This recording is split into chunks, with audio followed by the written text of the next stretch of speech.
High, কি অবস্থা সবার? তো নতুন একটা মুভির টিজার বা ট্রেলার কিছু একটা আসছে। সেটা হচ্ছে দেবের একটা movie.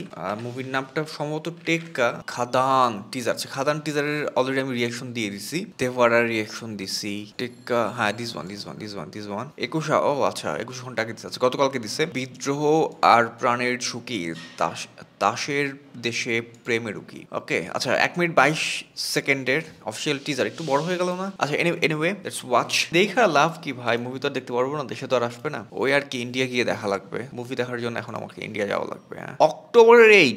Sheet, use your headphone for best quality. Okay, 35 থেকে 40 বছর বয়সী একটা লোক।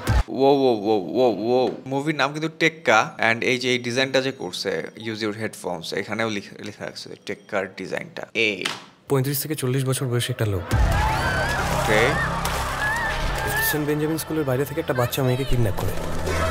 ওকে হাতে হাতে হাতে পিস্তল ছিল, আই থিঙ্ক।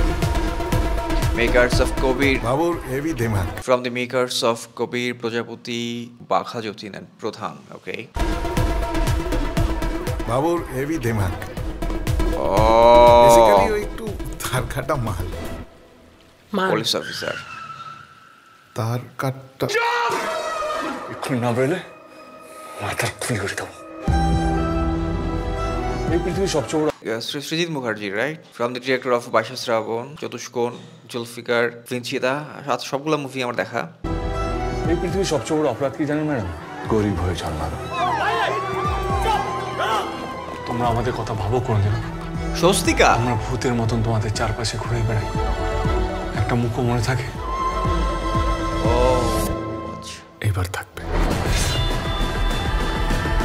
আচ্ছা, আই থিঙ্ক স্বস্তিকা হচ্ছে মন্ত্রী টাইপ কেউ একজন হতে পারে। And I love the dialogue. আচ্ছা, তার আগে আমি যে এখানে একটু আবার একটু ফেরত যাই। এখানে বাইশা শ্রাবণের তো আরেকটা সিকোয়াল ছিল। সিকোয়ালটার কথা এখানে লেখা নাই। সিকোয়ালটার নাম কি জানো ছিল? দ্বিতীয় পুরুষ। আমার এখানে ফেভারিট মুভি এগুলোর মধ্যে কোনটা বলা যায়? চতুষ্কোণ আমার খুবই ভালো লাগছিল। থিমটা আমার অসাধারণ লাগছিল চতুষ্কোণের। ও বাই দ্য ওয়ে, মানিক বন্দ্যোপাধ্যায়ের একটা বই আছে চতুষ্কোণ। ওই বইটা অসাধারণ একটা বই ভাই। মানে যদি দুইটার স্টোরি কানেক্টেড না, স্টোরি আলাদা দুইটার। মানিক বন্দ্যোপাধ্যায়ের ওই চতুষ্কোণ নিয়ে আমার প্ল্যান ছিল একবার একটা রিভিউ দেওয়ার, বাট আনফরচুনেটলি দেওয়া হয়নি। আই লাভ দ্য ডায়ালগ ভাই। এই যে তোমরা আমাদের কথা ভাবো কোনদিন? আমরা ভূতের মতন তোমাদের চারপাশে ঘুরে বেড়াই, তোমরা আমাদের কথা ভাবো কখনো? ভূতের মতো তোমাদের চারপাশে ঘুরে বেড়ায়। ড্যাম, একটা মুখও মনে থাকে। এইবার থাকবে। ও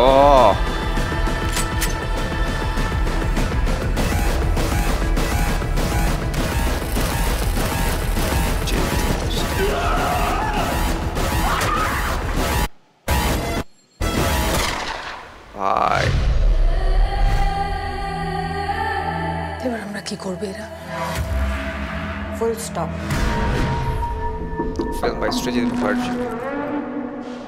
ওকে, আমি মুভিটা ফিল পাইছি। ওই যে ম্যান অন ফায়ার না, ডেনজেল ওয়াশিংটনের। সে একটা হসপিটালকে হস্টেজ করে ফেলে। মুভিটার নাম হচ্ছে জন কিউ। সেটা প্রবলেম হচ্ছে তার ছেলের চিকিৎসার জন্য টাকা দরকার, সেজন্য একটা হসপিটাল হস্টেজ করে। ওইটার মতোই কিছুটা ফ্লেভার পাইছি। এখানেও সেম ঘটনা ঘটে। এখানে হচ্ছে দেব, সে হচ্ছে যে এখানে বলছিল যে আমরা গরিবরা, মানে আমাদের ফেসও তো আমাদের মনে থাকে না, এরকম অবস্থা।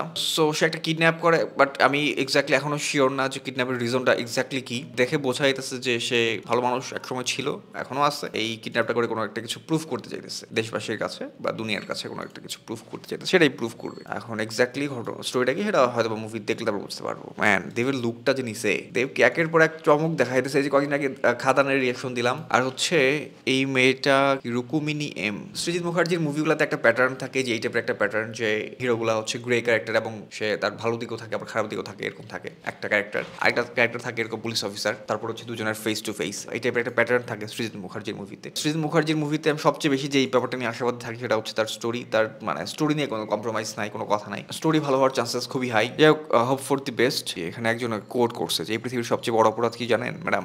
গরিব হয়ে জন্মানো। তোমরা আমাদের কথা ভাবো কোনদিন? আমরা ভূতের মতন তোমাদের চারপাশে ঘুরে বেড়াই। টিজার বেস্ট পার্ট হচ্ছে এই জাস্ট এই অংশটুকু, এইটা ওই অংশটুকু। লেটস সি কেমন হয় মুভিটা। বুঝলাম না, ভিউ অত বেশি হয় নাই। রিজনটা কি 2 লাখ মাত্র? অন্য কোথাও আপলোড হয়েছে নাকি?